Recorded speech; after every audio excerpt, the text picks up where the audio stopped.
What are we cooking here? This is called egusi. Okay. We are doing egusi vegetable bitter leaf. Okay. Yeah. I see lumps. Yep.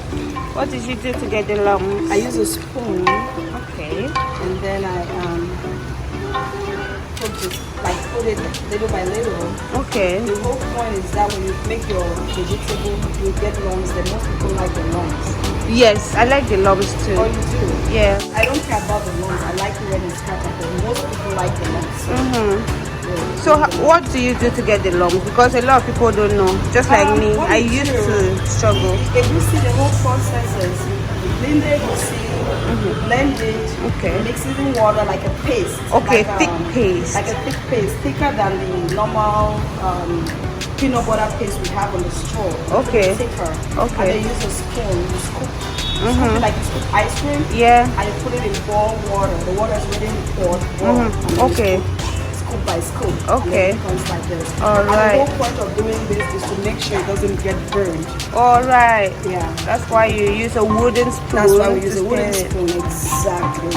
Okay. Thank you so much. So well. And how long is it advisable to cook the egusi for? I'll say about 30 minutes. Okay. Yes. All right. Merci. You're welcome. Oh, there's some addition in the pot.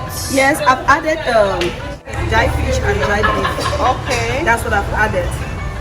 And then later on, I'm gonna put the vegetable. Then I'll put crayfish. I'll put salt. I'll put Maggi. Did you get to soak the fish and the dry meat before adding it there? No, I did not. I just washed it. Okay. Because this fish and this dry meat, it does, when you put it in here, it won't take long. It's gonna be ready. All right. So you don't have to soak. You just wash it. Any seasoning yet? Not yet. All right. Okay. Now we've sliced the onion. Yeah. And we put it inside. Smells good. Thank you. I still see the lump. We still have the lump I was talking about. See, we have the lump. And again, this lump, unfortunately, the farmer don't have money. They don't put any they don't put any particle like the beef or the dry fish. They just use the lump as the protein. Okay. Auntie Vay, what are you adding? Palm oil. Palm oil. This is my helper. This is palm oil. Your helper. Oh yeah. Only for which my house you see oil. No, bitter leaf they take oil too. Yeah. And then we're adding pepper. Some fresh Scotch bonnets. We'll cover again for about how many minutes? Alright. Okay. This is African bitter leaf soup. soup. Original bitter leaf soup. Twist. With a little twist in it. Yeah. Because of the tomatoes. Yeah, they just added some tomatoes in the pot. Boiled tomatoes, just wash them and boil them whole. That's what she did. The peppers are cooked now.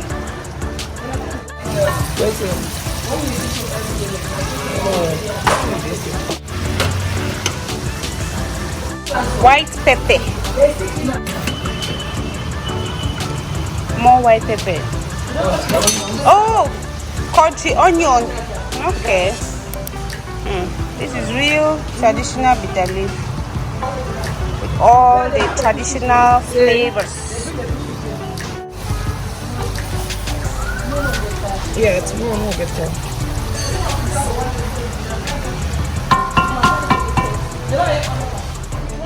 So guys, in here we have the bitter leaf already washed and ready to go in the pot. Unfortunately, when they were washing this, I was not here, so I don't have the video of when they were washing it. Or maybe they bought it already washed, I don't know. They bought it washed. Alright. Okay, they bought the bitter leaf already washed, so it was frozen. We just thawed it, squeezed. It's ready to go into the pot. Real bitter leaf. Ibiza. I'm not too sure. You're not coming home.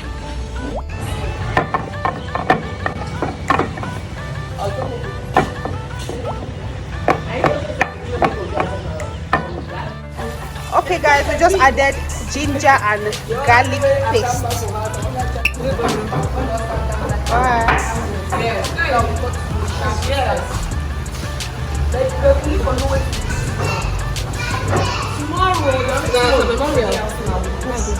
Playing in the kitchen. Guys, so I actually thought my phone was filming, but it was not. So well, we've added crayfish, masopo leaf, and the bitter leaf in the egusi. So that's everything. All we need to do is stir and let it bubble for some few minutes. That's it. Okay. Over here, we're making fufu corn. Bernardine, what have you done so far? You just boiled water, right? And you've reduced some of it in that pot to cover and keep on the side for when we need it. Say hi. Hi. Bernardine is teaching us how to make fufu today. This is the fine corn flour here. She has sifted some really nice yellow corn, guys. She used this sieve to sieve the corn flour to separate the coarse one from the fine one.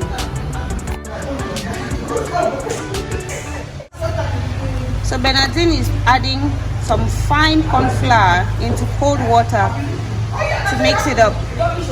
We really don't use measurement here, we just estimate. So if you want to cook yours, estimate. Pay attention to the texture of what she's mixing, so that if you want to do yours, you can just look at hers and you will tell if you're doing the right thing or not. Do you have any number of bundles that you intend to make, Bena? No complaint. There are so many people in the house. Yes, the house is full. So we're making as many fufu bundles as possible, that everyone can have enough. Okay guys, Bernardine is just telling me something. To do the mixture, she's changed from using a spoon to using her hand, because with a spoon, it doesn't get as smooth as it will get when she uses her hands. So she's just washed her hands, assuming that you wash your hands. I did, that's the choice.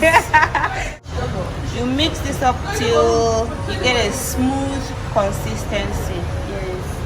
The water in the pot had already boiled, so she's just adding the mixed fine corn flour. Did you mix by the fine one or the coarse one? Where's the kende? Oh, it did not have. Alright, so the corn was ground to perfect smoothness. But in situations where you have the coarse version, you can mix it up in that cold water instead of the fine one and put it in the hot water and cook like that. You have to stir consistently, if not it will form lumps, right? Yes, you have to stir consistently until it starts bubbling, then you can cover the pot. As you stir consistently and as your mixture cooks up, it will begin to thicken up. So you can go ahead and add some of the hot water that you reserved on the side and make sure it has this consistency. Then you can go ahead and cover up your pot for about 10 to 15 minutes and let it bubble. Then you go ahead and add the fine corn flour that you had reserved on the side. At this point, you don't want to add everything. Add gradually and stir again consistently. If not, your fufu is going to end up being lumpy. If you realize that your mixture is a bit too light, you can go ahead and add more corn flour. If it gets too thick, this is the point where you will add some of the hot water that you reserved on the side. So just follow what Bernardine is doing keenly, then you'll get a hang of it. As you can see, the mixture was a bit too light, so she went ahead and added some of the corn flour and she kept on stirring consistently until we got the mixture that we wanted at this point.